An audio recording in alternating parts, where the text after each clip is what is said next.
Assalamualaikum warahmatullahi wabarakatuh. Selamat pagi teman-teman. Apa kabar kalian semua? Semoga kita selalu diberikan kesehatan ya. Amin. Nah, kali ini saya akan memberikan pendapat saya mengenai Olivastron yang saya gunakan beberapa bulan yang lalu.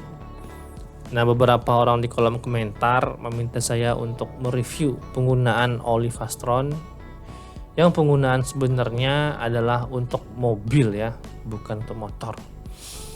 Nah, di sini saya akan memberikan review saya yang sebenar-benarnya. Nah, di sini murni ya pendapat saya, bukan pendapat orang lain yang saya kutip atau pendapat saya mengada-ngada. Tapi ini pure dari saya sendiri. Ini udah saya gunakan beberapa bulan yang lalu. Nah, yang saya rasakan itu ya, yang pertama itu setiap saya pengujiannya, saya bawa selalu saya membandingkan rasa mengendarai dengan oli terdahulu dengan oli Emalloop ya. Yang saya rasakan itu motor saya agak sedikit beda ya, agak sedikit enteng kalau dikendarai. Tapi saya dapatkan itu setelah KM-nya itu sekitar 100 km deh. Nggak langsung dapet kayak gitu ya, tapi setelah 150 sampai 100 deh. Nah, itu baru terasa itu motornya itu agak sedikit enteng memang. Nah, itu namun setelah beberapa lama, nah ini agak mulai ngeden nih rasanya nih. Agak ngeden itu RPM-nya agak tinggi. Itu dibuktikan dari VVA ya. Saya nggak bisa lihatkan VVA-nya karena saya nggak ada action cam untuk sambil jalan itu sambil di video. Jadi kalau pakai tangan kan berbahaya ya. Nah, di situ saya lihat VVA-nya itu muncul ketika KM 40-an, 45, 50 tuh VVA-nya udah hidup. Nah, sebelumnya itu waktu baru itu saya inget ya, 50 sampai 60 baru itu VVA-nya itu muncul ya. Nah, ini baru 40-an udah muncul. Ini kan kayaknya tuh ada kayak beban gitu kan, kayak beban saat dikendarai. Nah, saya rasa ini bukan karena olinya. Saya yakin bukan karena olinya. Saya lihat tekanan ban pun bagus ya. Terus akhirnya saya yakin ini kayaknya CVT deh. CVT, terus saya coba servis sendiri CVT. Bagi teman-teman yang pengen coba servis sendiri juga di CVT-nya, saya sudah ada videonya, video sebelumnya, nanti bisa dicek di playlist video saya. Terus saya bongkar lah itu CVT. Nah, di sini saya nemu jawabannya kenapa motor saya itu agak ngeden. Ternyata di CVT-nya itu agak aus.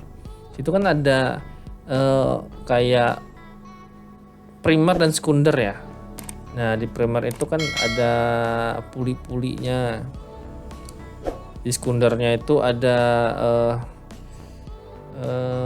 kampas kopling segala macam kan. Nah, di situ saya lihat gemuknya itu udah habis, udah tipis lah, bahkan ada yang nggak ada aku lihat. Nah, di situ dan kotor juga, sekalian kotor. Di situ saya servis CVT-nya, terus saya gunakan lagi tuh motornya. Nah, di situ tuh motornya tuh rasanya enak banget, seperti baru deh kayaknya. Nah, untuk diketahui CVT yang saya servis itu kondisinya motornya itu ya 7.000 loh baru, tapi kondisinya itu udah kotor banget kayaknya. Masih sedikit lah KM-nya dan jarang digunakan juga. Jalannya nggak jauh-jauh amat, itu paling ke kantor, balik ke rumah, muter-muter paling itu aja, nggak pernah keluar kota. Nah, setelah saya gunakan, setelah CVT-nya bagus, terus olinya bagus juga. Nah, itu motornya itu terasa nyaman banget tuh, serius. Itu enak banget loh, tarikannya enak, kayak baru. Nah, saya kan dulu pernah ada di tuh video saya yang sebelumnya itu bikin video ganti oli. Itu kan saya pakai masih pakai yang Emalloop ya. Nah, di situ saya rasakan itu beda dengan yang Olivastron itu. Kalau oli Emalloop itu agak masih agak berat gitu, tarikannya itu masih gimana gitu ya, masih kurang gimana itu. Nah kalau pakai ini kayaknya lebih enteng di motornya. Namun sekali lagi ya, ini pendapat saya pribadi. Mungkin teman-teman semua memiliki pendapat lain mengenai oli Fastron ini ya. Nah saya tidak pernah menyarankan menggunakan oli ini. Tetap aja pakai oli rekomendasi pabrik ya, malu. Tapi bagi teman-teman yang mau coba silakan aja. Tapi kalau motornya kenapa, saya nggak tanggung jawab. Ya, tanggung jawab masing-masing. Nah, kembali ke topik ya.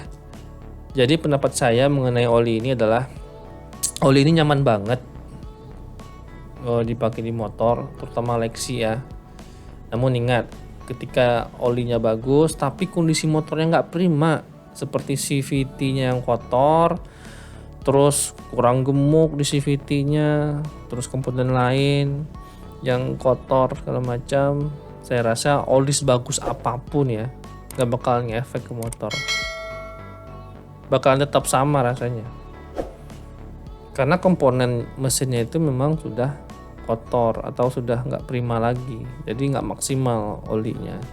Tapi kalau motornya prima, CVT-nya bagus, bersih, throttle bodinya bagus, bersih, part-part lainnya bagus, ditambah dengan oli Fastron, ini motor udah enak banget, seperti baru lagi deh rasanya. Bawanya pengen ngebut aja.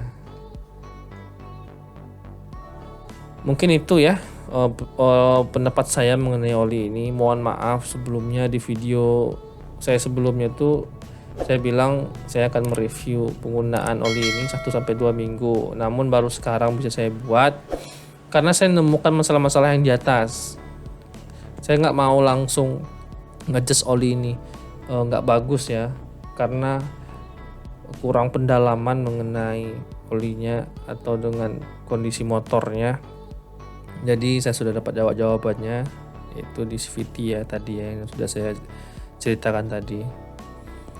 Mungkin itu yang dapat saya sampaikan mengenai oli Fastron ini. Sekali lagi ini pendapat saya pribadi, setiap masing-masing kita memiliki pendapat masing-masing ya. Mohon maaf atas segala kekurangan. Terima kasih sudah menonton, semoga bermanfaat ya. Saya akhiri, assalamualaikum warahmatullahi wabarakatuh.